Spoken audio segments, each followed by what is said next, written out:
you not to help her. Oh my god. Could this scene be any slower? Hello everyone and welcome back to another movie analysis where I give you the basic rundown of movies and or critically pick them apart. Today we are taking a look at the movie The Unborn, which ends with one of the biggest moral dilemmas that the movie itself doesn't answer, which we will get into later in this video. Really quickly, let's give a quick peek into what we'll be looking into today.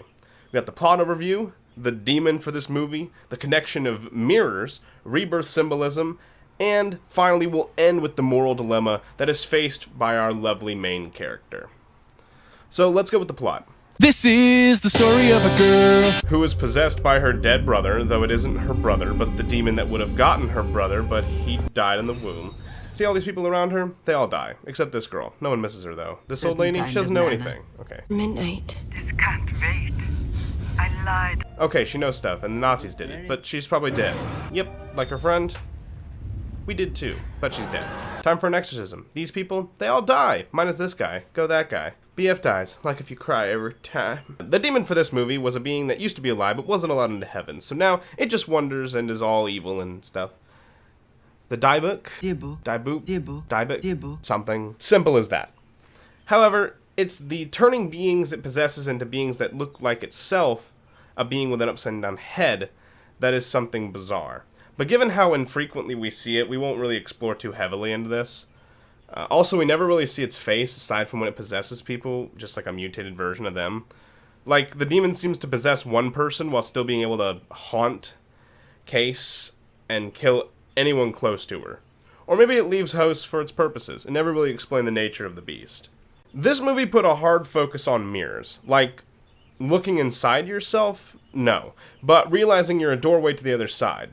It even explored this myth kid's of... like 4. I mean, I didn't even know what he was doing. It's bad luck, you know. Newborns aren't supposed to see their own reflection until they're at least a year old. It means they'll die soon.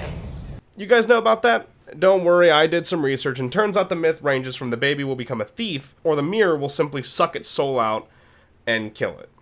I don't really know why, but mirrors have a long association with mythology and superstition. Mirrors also carry symbolism in themselves. They can act as a window to one's own mind, or it is thought that they show another world. Shatter the mirror and you show yourself a shattered version of yourself, a more broken self-image, thus causing bad luck.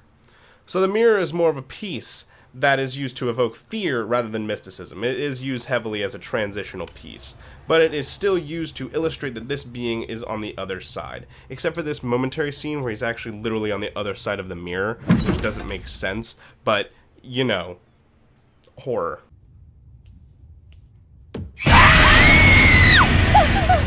So, really quickly, I'm going to touch on the fact that this movie focused on rebirth. Now, the idea of you'll come back as another being wasn't explored, but was used as a means to give the demon reason to attack twins, the it keeps coming back mentality.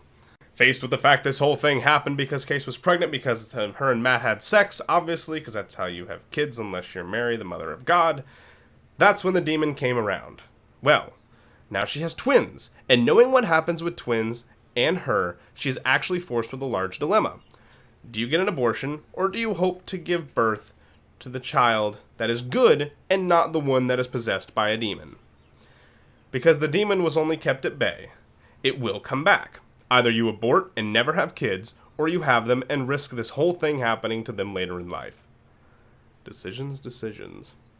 Really quickly, I want to touch on some of the scenes here. We have the scene in which Romy dies, in which case it is a long, drawn-out scene. That I did not like.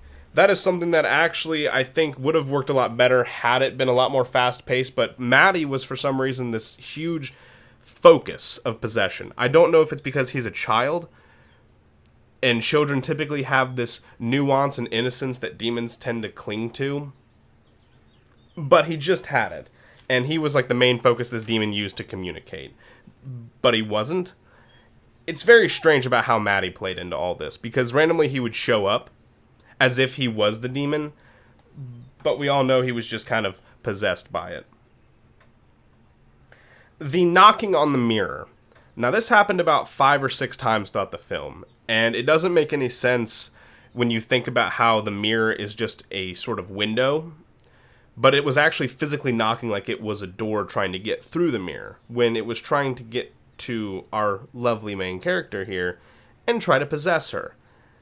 She was the only one that can see it, the only one that can hear it, until other people got involved into it. Then it became aware, which is another thing. It's like, if you fear it, it's around, and the second you're aware, it's there, but until then, nothing. So it's one of those type things. I liken that aspect to Pennywise, where it has to want you to see it, and then you'll see it. So the old lady freaking out, and basically the old lady being the wise elder that gives us insight to everything about this being. And also it's linked to Nazism, which it is kind of linked to Nazism. I'm going to give it that. So the Nazi is this guy who experimented on a lot of twins and was known for his very cruel experiments. The woman was one of the twins, and they gave this kind of backstory to her, and that's fine and dandy. But what I don't understand is the demon possesses people and usually they die. Maddie doesn't die. Ellie doesn't die. Pretty much everyone in here, they died. Everyone during this exorcism. Ellie had his neck snapped fully around and is just fine the next day. In fact, we even see him kind of turn his head aware, even though he... That guy's wearing a diaper. God, I never want to get old. No one does. Mr. Walker suffered a stroke. Now he's paralyzed from the waist down. But he doesn't suffer much anymore. His mind is elsewhere. The upside down heads. Just why? I get it, it's to show that they're like something of upside down nature. But Ellie wasn't really upside down. Or was it? I'll have to rewatch that scene just to kind of give a little bit of insight. But what it looked like is he was just crawling around with his head fully stretched and whipped completely like 360 degrees but down farther. It might have been like his body was just up. All possible. I also want to mention how the film said that the demon was probably older than any religion. I just like to hear that because it's something I said in my Exorcist video and like a lot of people freaked out about it. I just thought that was neat. And it's these elements that I'm familiar with. You gotta understand, this thing that's after you, if it exists, it predates religion, probably predates mankind. Well, also we have this focus on the number 10. I want to transition to that real quick. We have this focus on the number 10. You have 10 people. Now, as I look throughout the film, I don't really see anything else that happens with the number 10. It's just this hyper-focus at the end, specifically for the exorcism. But not even 10 people died. 9 did.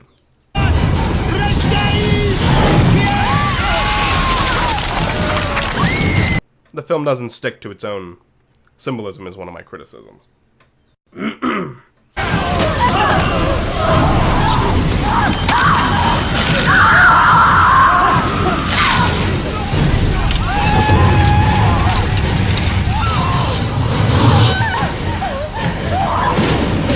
I think that will end this video. Thank you all so much for watching. I'm trying to keep it to one video a week to grow some more. If you like this video, remember to drop a like and sub if you haven't already. Check out the left video for another analysis, or the right one for one of my video game things. Channel link is in the center. You all have a great day, and I will see you next time. Peace.